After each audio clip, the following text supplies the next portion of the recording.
আজ আমি চাল কুমড়োর পকোড়া করছি। প্রথমে চাল কুমড়োগুলো দেখো ডুমো ডুমো করে কেটেছি। কেটে একটা ব্যাটার তৈরি করেছি।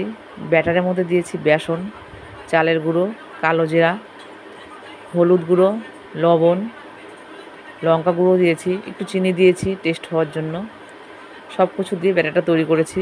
এবার চাল কুমড়োগুলোর মধ্যে লাগিয়ে লাগিয়ে দেখো মেখে আমি তেল গরম হয়ে গেছে, তেলের মধ্যে দিচ্ছি।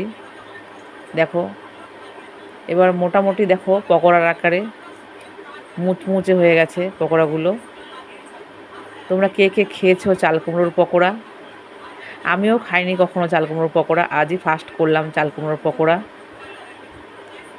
পকোড়াগুলো কেমন হয়েছে বন্ধুরা তোমরা অবশ্যই জানাবে।